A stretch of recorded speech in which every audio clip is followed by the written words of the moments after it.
우리가 잘 아는 이야기들 중에 집신 장사와 우산 장사 아들을 준 어머니 얘기를 잘 아실 것입니다. 그죠? 비가 오면 집신 장사 아들을 걱정하고 또 날이 밝으면 이제 우산 장사 아들이 걱정되는 어머니입니다. 그래서 한 친구가 가서 얘기를 합니다. 비가 오면 우산 장사가 잘 되니 기뻐하고 맑으면 집신 장사가 잘 되니 기뻐하면 되지 않겠느냐. 그러니까 그 어머니가 그러면 되겠네 하고 걱정을 내려놨다 하는 이야기입니다. 그런데 이런 이야기가 우리의 현실 속에서는 그렇게 간단하게 내 마음에 금방 그렇게 스위치가 바뀌어지지 않습니다. 참 우리 머리로는 뭐 그럼 되겠네 하지만 실제 우리 마음은 그렇게 순간적으로 그게 바뀌어지지 않고 걱정과 염려를 멈추지 못합니다. 왜 그럴까요? 사람들은 일반적으로 부정적인 것을 더 많이 생각하고 더 빨리 반응한다고 합니다. 심리학에서는 이것을 우리가 부정성 편향이라는 표현을 하고 있는데 좋은 것보다 늘 나쁜 것이 먼저 떠오르고 더 크게 느껴지는 경향을 말합니다. 비가 오면 아이고 우산이 생각나는 것이 아니라 집신 파는 아들이 생각이 나는 것이죠. 맑으면 그냥 집신 파는 아들이 아니라 우산 장사가 망한다. 거기서 끝나는 것이 아니라 우리는 생각에 꼬리에 꼬리를 물고 더 최악의 결론으로 달려갑니다. 그래서 이것을 이제 재난화 사고, 파국화라는 말입니다. 파국화. 그러니까 끝까지 가는 것이죠. 그래서 일어나지 않은 일도 저러다가 맨날 날씨가 맑아가지고 결국은 우리 우산 장사하는 아들이 굶어 죽는 건 아닌가. 또 비가 막 오면 저렇게 맨날 비가 와서 집신 장사하는 우리 아들이 굶어 죽는 건 아닌가. 뭐 이러면서 우리의 생각이 끝에 끝을 물면서 염려, 근심으로 결국은 파국, 죽는다 이렇게 결론을 내는 것이죠. 그래서 우리는 뭔가 조금 속이 안 좋다든지 뭐 이러면 이거 뭐 요새 또 의학 정보가 워낙 많으니까 이것도 위암 아니야 뭐 이러면서 그죠 걱정하기 시작하죠. 그러다가 위암이 되면 어쩌나 우리 아가 지금 몇 살인데 이러다가 어쩌나 저쩌나 이러다가 이제 잠도 못 자고 뭐 이런 걱정을 합니다. 이번에 경제가 어렵다 이러는데 이러다가 우리 집안이 또 이렇게 망하는 것 아닐까. 그래서 불안과 염려로 늘 우리가 살아갑니다. 어떤 학자들은 이것이 우리의 생존에 유리했기 때문에 이런 불안하고 부정적인 생각이 더 많이 우리 DNA에 각인되었다 그렇게 설명을 합니다. 그러니까 곰 같은 물체가 나타난 겁니다. 그런데 곰 같은 물체가 나타났을 때 곰이다 그리고 도망을 가면 살아난 거죠. 근데 곰 같은 물체가 났는데 저 곰 아닐 거야. 그런데 진짜 곰이 되면 죽는 겁니다. 그러니까 그렇게 긍정적으로 생각하던 DNA는 다 사라지고 부정적으로 생각하던 DNA만 우리에게 남아가지고 우리가 다 이렇게 부정적인 그런 생각을 하면서 살 수밖에 없는 존재가 됐다 그렇게 설명을 하기도 합니다. 그러나 성경은 조금 더 다른 측면에서 우리의 불안과 부정적인 성향을 이렇게 설명해냅니다. 죄라고 설명하죠. 죄라는 것은 어떤 윤리도덕적인 몇 가지 실수를 얘기하는 것이 아닙니다. 죄의 핵심이 무엇이냐면 죄의 핵심은 하나님 없이 내가 내 삶을 붙잡고 내 마음대로 통제하며 살겠다. 내 삶을 내가 나뿐만 아니라 너도 내 마음대로 통제하면서 내 마음대로 하면서 살겠다 하는 것이 죄의 근본입니다. 우리는 모두가 내 마음대로 하고 싶은 생각이 있죠. 그러나 그것이 얼마나 위험하고 또 그것이 되지 않는다는 것도 우리가 잘 알고 있습니다. 그래서 우리는 늘 불안하죠. 내 마음대로 안 되는 것을 보면 이게 이렇게 돼야 되는데 저렇게 돼야 되는데 왜 이게 안 될까? 그런 마음에 늘 불안합니다. 걱정을 하는 것이죠. 그렇죠? 그래서 이 불안이라는 것은 단순하게 뭔가 감정이 아닙니다. 내가 뭔가 통제가 안 됐기 때문에 통제하고 싶은 욕망에서 드러나는 증상이라고 할 수 있습니다. 여러분 우리가 살아가면서 뭔가를 대비를 해야 됩니다. 그렇죠? 이런 일이 일어날 거야. 준비를 하는 것은 틀리지 않습니다. 그런데 그런 대비를 하면서도 그 방법과 수단이 하나님께서 원하시는 방법과 수단이 아니고 내가 생각하는 그 방법과 수단이 하나님의 뜻과 상관없는 쪽으로 내가 어떤 수단과 방법을 동원하고 있다면 그것은 내가 지금 하나님 없이 내 인생을 내가 주도적으로 살고 있다라는 증상입니다. 그렇게 하면 어떻게 되느냐? 더 걱정스럽죠. 더 염려가 올라오죠. 그러다 보면 그 염려가 내 삶을 삼켜버리죠. 그러다 보면 나의 진정한 본질인 내 영혼까지 영원히 침식하게 되어집니다. 왜 부정적으로 자꾸 생각을 하게 되느냐? 통제가 안 되니까, 걱정이 되니까. 그걸 긍정적으로 생각할 수가 없는 것이죠. 내 마음대로 돼야 되는데 이게 안 되는 겁니다. 걱정하죠. 그러니까 늘 이게 안 될 거야. 걱정하고 근심하고. 그러니까 모든 것들을 다 부정적으로 생각할 수밖에 없는 것입니다. 그래서 이 죄라는 것이 내 삶을 내 마음대로 통제하고 내 마음대로 내 욕망대로 살고 싶은 이 근본, 이것이 우리의 삶을 끊임없이 염려와 근심 속에 또 불안 속으로 몰아가고 있다라고 할 수 있습니다. 한 할머니가 계셨습니다. 이 할머니는 80살이 되었습니다. 혼자 살기가 힘들어가지고 요양원에 가게 되었습니다. 처음에 요양원에 이렇게 도착을 했는데 이 요양원을 안내하는 분을 만나서 방을 보여주겠다 그렇게 이야기를 했습니다. 그러니까 할머니가 이렇게 말을 하는 겁니다. 나는 그 방이 너무 좋습니다. 제 마음에 딱 드는 방입니다. 같이 있는 분들도 너무 좋은 분들입니다. 그렇게 이야기를 하니까 이 안내하는 분이 놀라서 아니 할머니는 그 방에 가보신 적이 없지 않습니까? 근데 어떻게 그걸 아십니까? 그렇게 이야기하니까 이 할머니가 이렇게 얘기를 했습니다. 저는 그 방을 좋아하기로, 거기에 있는 분들도 다 좋아하기로 결정했습니다. 그리고 어느 하루는 내가 행복하게 모든 것들을 긍정적으로 생각하며 행복하기로 결정했습니다. 그 방을 보든지 안 보든지 거기에 어떤 사람이 있든지 저는 오늘 행복한 날입니다. 여러분, 이 할머니는 현실을 무조건 좋다 그런 낙관주의적인 사람이 아닙니다. 현실을 어떻게 해석해 가는가, 그 해석을 내가 현실을 내 방식대로 상황이나 형편에 따라서 그 현실을 해석하는 것이 아니라 내 눈으로 내 마음으로 그것을 해석하겠다 하는 것입니다. 신앙인이 무엇이냐? 신앙인은 하나님의 눈으로 현실을 해석하는 것이고 그 하나님이라는 분이 어떤 분인지를 알기 때문에 그 현실이 어떤든지 간에 하나님의 눈으로 그것을 보고 다시 현실을 하나님의 눈으로 보고 긍정적으로 그것을 볼 수 있는 능력이 신앙인의 참다운 능력입니다. 여러분, 하나님은 우리를 만드신 분입니다. 그죠? 믿으시죠? 안 믿는 것 같은데, 그죠? 하나님은 우리를 만드셨죠. 또 하나님은 이 세상을 주관하고 계시죠. 그것도 믿으시죠?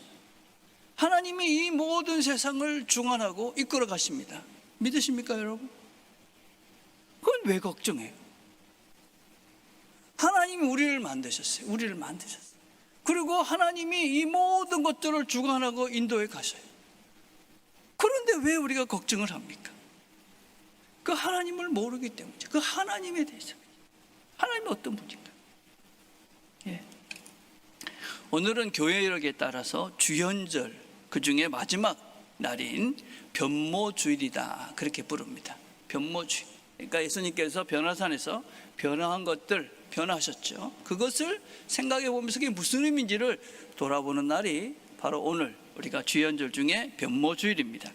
주연절이라는 것은 예수님께서 이 땅에 오셔서 하나님이 어떤 분인지를 보여주신 그것들을 우리가 다시 한번 생각해 보는 기간이 주연절이라고 할 수 있습니다. 이제 다음 주부터는 우리가 사순절이 시작되어집니다.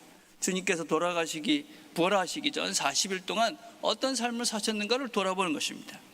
이제 이 예수님께서 이 땅에 오셔서 예수님이 하나님을 보여주신 그 모든 것들의 결정체가 어디냐?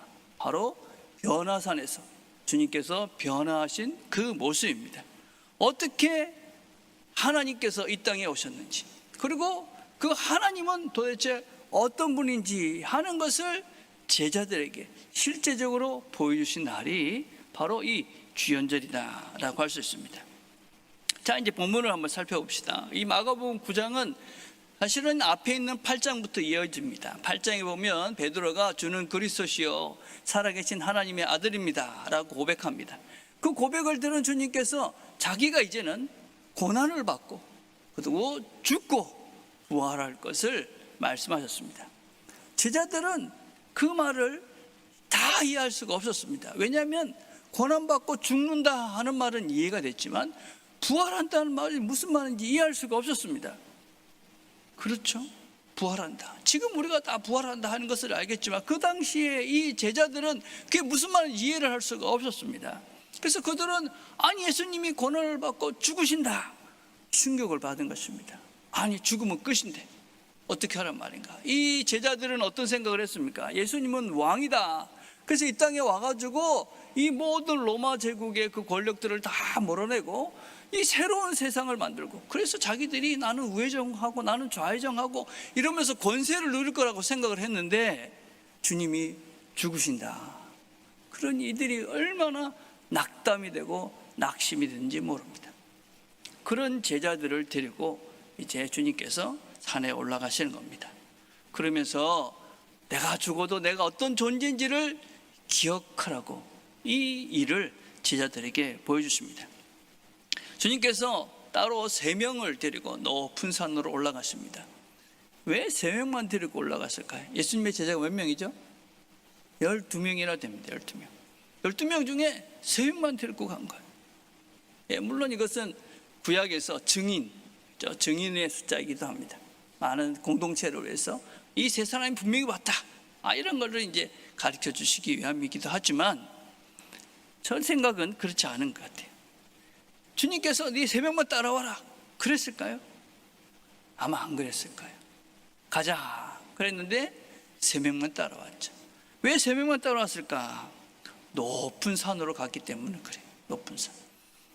이 높은 산이 어디냐 하는 것은 여러 가지 견해가 있습니다. 전통적으로는 다볼산이다 이렇게 이야기하는데 사실은 다볼산이라기보다는 헤브론산이 맞을 거다 그렇게 이야기합니다. 왜냐하면 헤르몬산이라는 것은 한 2100m가 되는 굉장히 높은 산입니다. 그리고 지금 주님께서 계시는 가이사랴 빌립보에서 그냥 걸어갈 수 있는 가까운 거리입니다. 근데 다볼산은 지금 가이사랴 빌립보에서 7-80km가 떨어져 있는 아주 멀리가 있는 것입니다. 그리고 그 산은 한 500m밖에 안 되는 낮은 산입니다. 그래서 아마 주님께서 이야기하신 높은 산이라는 것은 헤르몬 산일 가능성이 많고, 이 헤르몬 산으로 가는 것은 사람들이 별로 좋아하지 않았습니다. 높은 산에 가자. 따라가실 분이 몇 명이나 될까요? 높은 산에 가자. 그래서 제자들 중에 3명만 따라갔을 가능성이 많습니다. 근데 이 사건을 나중에 베드로가 이렇게 자기가 이 산에 올라가서 경험한 것을 이렇게 고백하고 있습니다.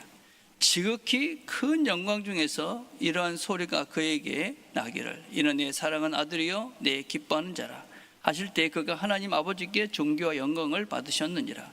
이 소리는 우리가 그와 함께 거룩한 산에 있을 때에 하늘로부터 난 것을 들은 것이라. 베드로가 나중에 베드로후서를 기록하면서 내가 그 산에 올라가서 이 영광스러운 장면을 목도했다 그렇게 기록을 하고 있는 것이죠. 사람들이 운이라는 것을 얘기할 때 운은 언제 생기느냐, 준비와 기회가 만나야 운이 따른다 그런 얘기를 합니다. 그냥 운이라는 것이 하늘에서 뚝 떨어지는 게 아니다. 내가 준비를 잘하고 있는데 기회가 왔을 때 그때 그것이 맞으면 운이 된다 그런 얘기를 합니다. 저는 신앙의 은혜를 언제 받느냐, 아무것도 안 하고 그냥 빈둥거리면서 그냥 맨날 그냥 아무 노력도 안 하는 그 사람들에게 은혜가 오느냐, 예배도 참석도 안 하고 성경도 안 보고 기도도 안 하고 아무것도 안 하는데 어느 날 갑자기 하늘에서 은혜가 떨어지냐, 그렇지 않습니다.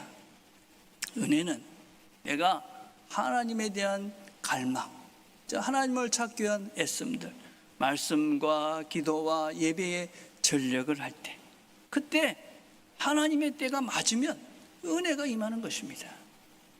내가 가만히 아무것도 안 하는데 하늘에서 은혜가 뚝 떨어지지 않습니다. 은혜를 받고 싶습니까? 하나님을 체험하고 싶습니까? 그러면 열심을 내십시오. 가만히 있는데 하늘에서 은혜가 떨어지지 않습니다. 난 하나님을 알고 싶어, 만나고 싶어. 아무것도 하는데 그 하나님이 나타나지 않습니다. 나타나도 모릅니다, 여러분. 말씀하셔도 들리지 않습니다. 하나님 말씀을, 또 하나님의 음성을, 또 하나님을 보기를 원한다면 여러분들이 말씀 앞으로 기도의 자리에, 예배의 자리에 여러분의 진심을 다해서 그 시간에 참여할 때 하나님의 때가, 하나님의 은혜의 때가 임할 때 여러분들은 하나님을 경험하고 하나님을 만나고 하나님의 음성을 듣습니다. 그리고 산에 올라가니까 예수님께서 그곳이 광채가 나며 그렇게 희귀할 수 없을 만큼 매우 희어졌더라, 그렇게 성경은 기록합니다.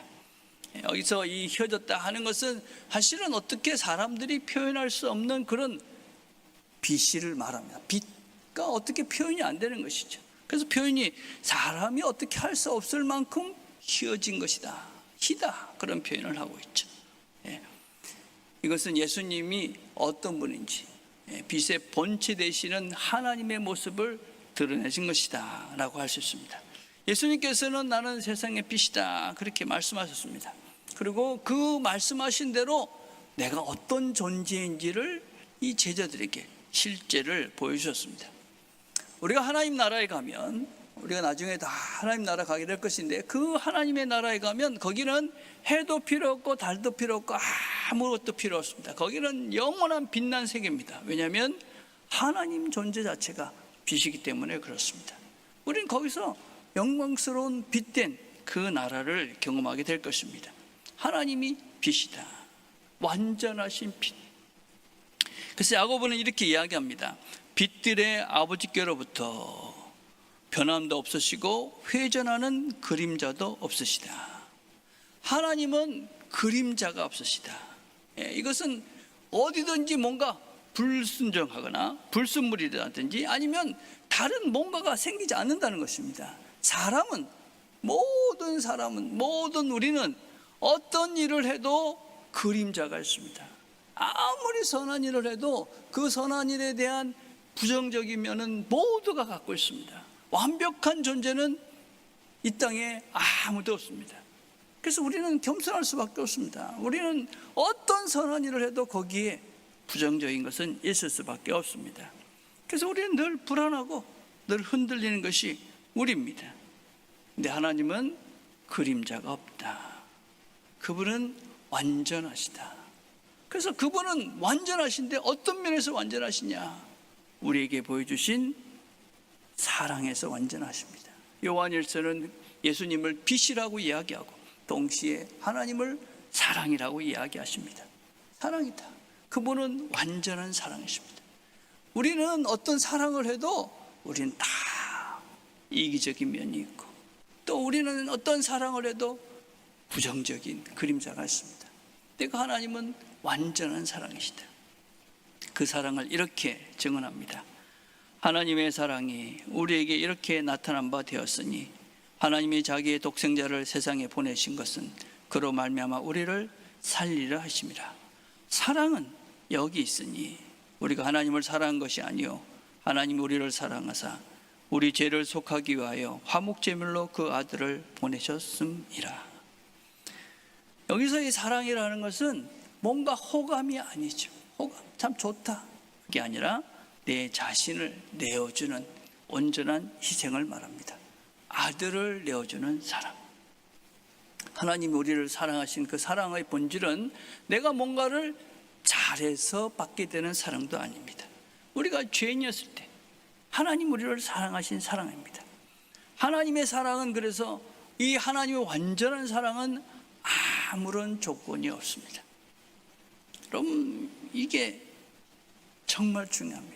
하나님의 사랑은 아무런 조건이 없다. 하나님이 나를 사랑하시고 구원해 주시는 데는 아무런 조건이 없다.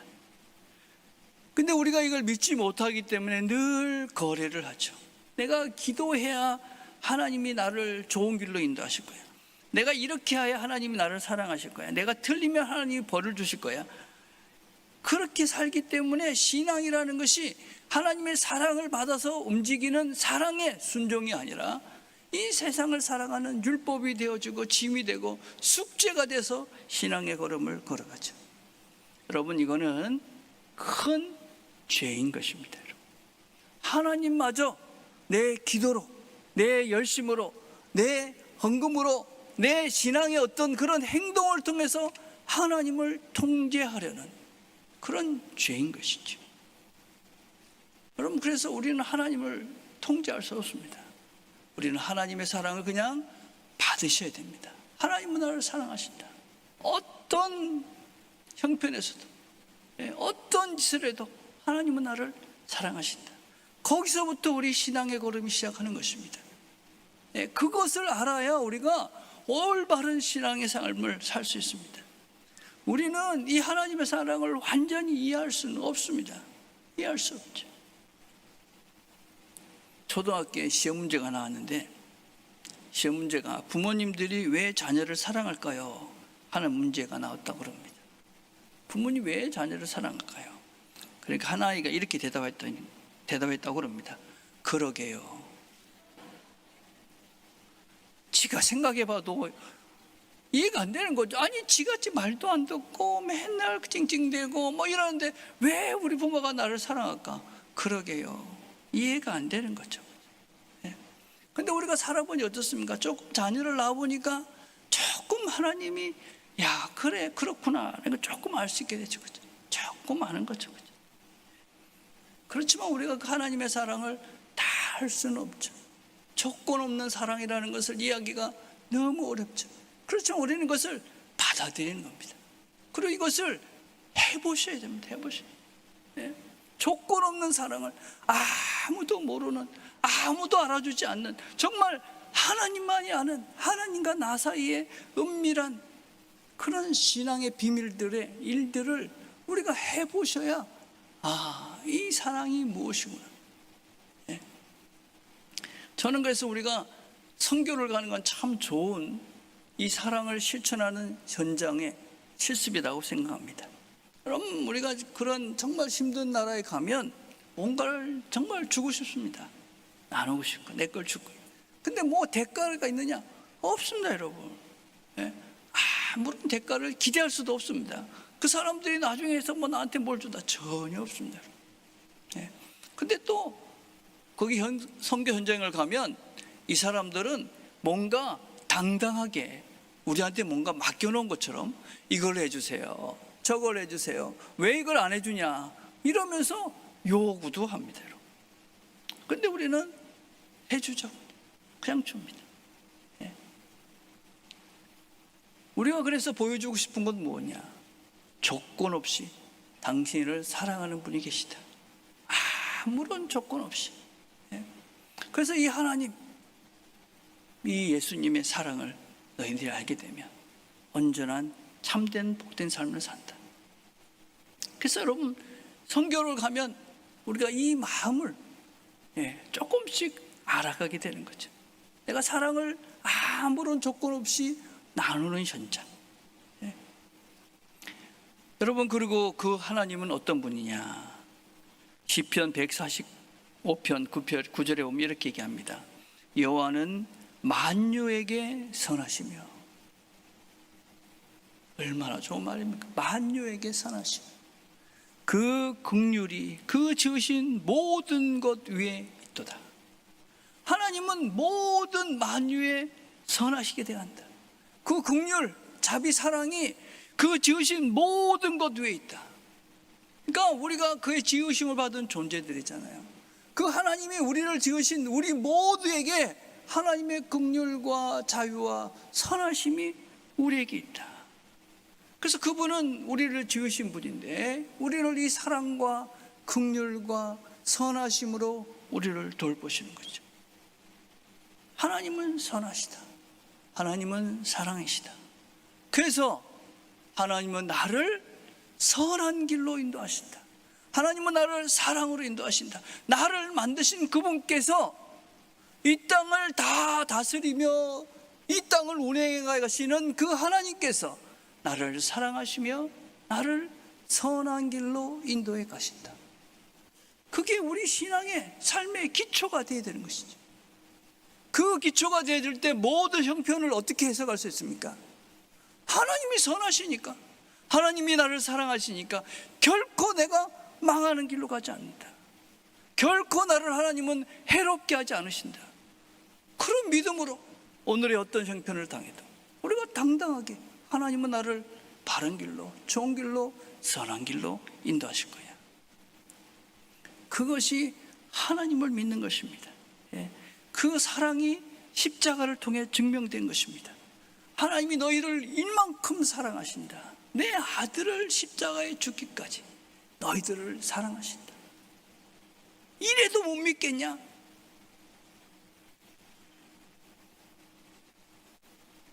그 하나님이 우리를 이끌어 가시기에 우리가 오늘 행복하기로 결정하고 복되게 즐겁게 평안을 누리며 살 수 있는 것이죠.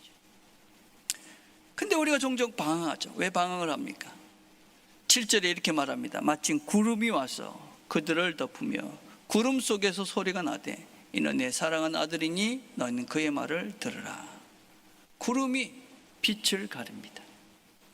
산에서 빛을 보다가 갑자기 구름이 와서 그 빛을 감춰버립니다. 우리의 삶도 그렇습니다.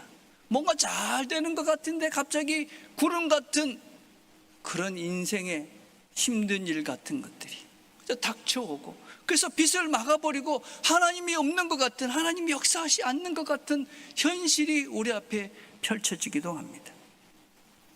뭔가 기도가 잘 될 때가 있었던 것 같고, 뭔가 말씀이 선명해지는 것 같은 것도 있었는데 갑자기 무겁고 답답하고 뭔가 잘못된 것 같고, 이러다 내가 큰일 나는 거 아니야? 걱정과 염려가 몰려듭니다.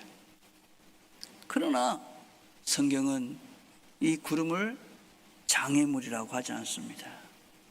구름을 성경은 하나님의 임재의 또 다른 표제라고 말합니다. 오늘 광야에 구름 기둥이 있었습니다. 성막을 덮는 구름이 있었습니다. 성전에 가득한 구름이 있었습니다. 이 구름은 하나님이 막혔다, 하나님이 멀었다가 아니라 하나님이 지금 가까이 오신다라는 표지였습니다. 마태복음은 이 구름을 빛난 구름이다 이렇게 표현했습니다. 이 구름은 빛을 담고 있는 어둠이었습니다. 우리는 하나님을 이해할 때 내가 생각하는 내 방식대로, 내가 원하는 대로 돼야 그것이 하나님이 나와 함께하는 것이라고 오해하고 착각합니다. 그래서 뭔가 내 뜻대로 안 되면 하나님 왜 이렇게 됩니까? 왜 이 문제를 주셨습니까? 왜 이렇게 나를 괴롭히십니까? 그런데 하나님은 종종 우리가 내가 통제할 수 없는, 내가 이해할 수 없는 방식으로 우리에게 다가옵니다. 그럼에도 불구하고 우리는 그 현실 속에서 내가 이해할 수 없고, 내가 통제할 수 없고, 내가 비록 지금 고통스럽고 어렵지만 그럼에도 우리는 믿는 것입니다. 하나님은 선하시다. 하나님은 나를 사랑하신다. 하나님은 독생자를 아낌없이 죽을 때까지 나를 사랑하신다. 그 하나님을 알고 믿는 것만큼 우리 신앙이 자란 것이고, 우리는 그만큼 이 땅에서 평안을 누리며 살 수 있는 것이지. 그래서 종종 구름은 내가 소유하고 내가 통제하려는 욕망을 내려놓게 하고 말씀에 순종하게 하려는 은혜의 통로가 됩니다. 우리 인생 속에서 수많은 구름들을 경험하면서 우리가 경험했지 않았습니까? 그 구름이 하나님이셨다. 그 고통이 하나님의 통로였다. 내 인생의 어려움들이 나를 더 깊은 존재로 만들었다. 구름 속에서 음성이 들립니다. 이는 내 사랑하는 아들이니 너희는 그의 말을 들으라. 결국 빛은 그의 말을 들으라 라는 것으로 결론을 맺습니다. 그럼 왜 예수님의 말씀을 들어야 합니까? 답은 간단한 것입니다. 여러분. 그분의 길이 그분이 진리와 생명이며 영생의 길이기 때문에 그렇습니다. 우리는 삶이 무너지는 것 같고 구름이 닥치는 것 같고, 그리고 어떤 면에서는 고통이 밀려오면 내 살 길을 찾으려고 어떻게 하면 내가 살아날까를 찾습니다. 근데 예수님은 내 살 길이 아니라 내가 너의 길이 되겠다고 말씀하십니다. 내가 너의 길이 되겠다. 그러니 나를 따라오면 된다라고 말씀하십니다. 이 장면에서 베드로가 이렇게 이야기합니다. 베드로가 예수께 고하되 랍비여, 우리가 여기 있는 것이 좋사오니 우리가 초막셋을 짓되 하나는 주를 위하여, 하나는 모세를 위하여, 하나는 엘리야를 위하여 하사이다. 우리는 인생을 살면서 편안함과 안락하면 그 자리에 가만히 있고 싶습니다.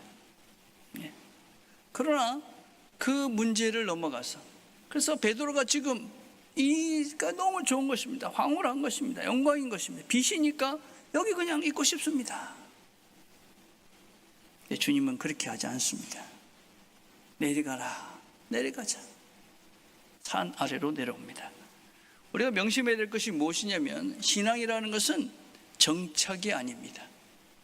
정착이 아니죠. 신앙이라는 것은 나그네 길이며 순종의 여정입니다. 주님은 우리에게 어떤 집에 가서 머물러서 영원히 살라 하지 않습니다. 영원한 우리의 집은 우리가 하나님 나라에 갔을 때, 그때 우리는 다 도착해서 거기서 영원히 살 것입니다. 이 땅의 걸음은 우리 모두가 길을 걷는, 나그네 인생길을 걸어가고 있는 순례자들입니다. 그래서 우리는 이 길을 걸어가는 자들입니다. 가만히 서 있을 수 없는 이 신앙의 걸음을 걸어가는 것입니다. 우리의 인생에 있어서 우리의 시간이 주어졌다는 것은 우리가 주님 앞에 서는 날까지 끊임없이 걸어가라고 우리에게 시간을 주시는 겁니다. 예수의 길을 따라가며 그분을 닮고 그분과 함께 그분이 주시는 진정한 삶의 기쁨들과 평안을 누리라고, 그분을 배우라고 우리에게 시간을 주시는 것입니다. 근데 우리는 지금 어떻게 살아가고 있습니까? 이런 실험을 했습니다. 병원 대기실이 있는데, 병원 대기실에 있다고 생각합시다, 여러분. 검은 연기가 납니다. 어떻게 하시겠습니까? 그럼 당연히 119에 신고를 하든지 소화기를 찾아서 그 검은 연기가 나는 곳을 이렇게 끄든지 하겠죠, 그죠? 실험을 했어요. 어떤 실험을 했느냐? 이 병원 대기실 같은 데 있는데 혼자서 이렇게 놔뒀습니다. 혼자 사람이 있는데 검은 연기를 뿜어 보냈어요. 그러니까 그 중에 75%나 되는 사람이, 거진 18명 정도가 바로 119에 신고를 하든지 소화기를 찾았습니다. 또 다른 실험을 했어요. 이 사람들은 실험하는 두 사람, 이건 이제 일부러 갖다 놓은 사람이에요. 일부러 두 사람을 갖다 놓고 다른 한 사람을 더 갖다 놓은 거예요. 이 사람들이, 이 두 사람이 실험에 온 사람인지는 모르는 거예요. 그리고 이 한 사람이 더 있었던 거예요. 그리고 이제 다시 검은 연기를 보냈어요. 그랬더니 그 두 사람이 아무것도 안 하니까 이 신고를 한다든지 아니면 소화기를 찾은 사람은 10명 중에 1명밖에 되지 않았어요. 그러니까 두 사람이 가만히 있으니까 자기도 가만히 있는 거예요. 지금 불이 나가지고 죽을지도 모르는데, 이 연기가 계속되면 어떻게 될지도 모르는데 옆에 있는 사람이 가만히 있으니까 자기도 가만히 있는 거예요. 그러다 죽는 거죠. 예. 우리는 생각보다 주변의 사람들의 영향을 아주 많이 받으며 살아가고 있습니다. 이런 걸 이제 심리학에서 사회적 자아라고 그럽니다. 사회적 자아. 사회적인 환경, 주변의 환경 위에서 내가 만들어진 내가 있는 것입니다. 지금 현대에 우리가 살고 있는 이 시대는 모든 것들을 성과와 평판으로, 그 돈의 양으로 사람을 평가하는 시대를 살고 있습니다. 숫자로 사람을 평가하죠. 학교에서는 성적순이 곧 사람인 것 같이 생각합니다. 직장에서는 연봉의 크기가 그 사람의 실제라고 생각합니다. 일상에서는 집 크기, 자동차 크기, 이런 것들이 어떤 면에서는 그냥 그 사람이라고 착각하는 그런 사회 속에서 우리가 살아가고 있습니다. 그러면서 끊임없이 그 숫자를 크게 해야 된다, 더 많이 가져야 된다, 더 커져야 된다, 이런 사회적인 분위기 속에 나도 모르게 나는 지금 뭘 좋아하는지도 모르고 뭘 하고 싶은지도 모르고 그냥 더 큰 거, 더 좋은 거 뭐 이러면서 지금 살아가고 있는 게 우리 현실입니다. 근데 그게 그렇게 끊임없이 커지고 화려해지고 많아진다고 행복해질까? 저희 어린 시절만 돌아봐도 그렇죠? 우리가 짜장면 한 그릇 먹는 것은 연중 행사였습니다. 그리고 그 시간이 참 행복한 시간이었습니다. 근데 지금 우리 모두는 대부분이 다 그냥 짜장면 한 그릇은 다 드실 수 있습니다. 근데 짜장면 드시면서 행복하십니까? 네. 절대적으로 우리 모두는 우리 어린 시절에 비해서 다 넉넉해졌고 부유해졌습니다. 근데 절대적으로 부유해지고 많아지고 커졌는데 행복한가? 안 행복하죠. 그것 때문에 안 행복합니다. 그 이유는 무엇입니까? 우리 내면이 바뀌었기 때문에. 네. 우리 내면의 욕망의 크기가 커져버렸기 때문에 그렇죠. 욕망의 크기. 우리 안에 욕망들이 끊임없이 커져가고 있기 때문에 결코 만족스럽을 만큼의 욕망으로 우리 내면들이 지금 변화되어 버린 것이죠. 네. 여러분, 우리가 신문에서 이렇게 매스컴에서 보면 돈 많은 사람들이 하는 것을 보면 저 사람은 돈이 저렇게 많은데 왜 저런 짓을 하고 살까? 그런 사람들 많이 보시잖아요. 그런데 어때요? 우리 어린 시절에 우리를 보면 우리가 지금 어떻게 보일까요? 끊임없이 더 다음 세대, 우리 자녀들도 잘 돼야 되고 우리 손자까지 걱정을 하면서 우리는 더 욕망의 크기를 크게 만들고 살아가고 있습니다. 여러분, 우리는 다른 삶이 있다는 것을, 다른 진정한 복된 삶이 있다는 것을 기억하셔야 됩니다. 이 사회적 자아가 만들어 놓은 이 자아를 만족시키기 위한 걸음이 아니라 하나님께서 우리에게 진정한 복된 삶을 살게 하는 그 삶이 있다는 것을 기억해야 됩니다.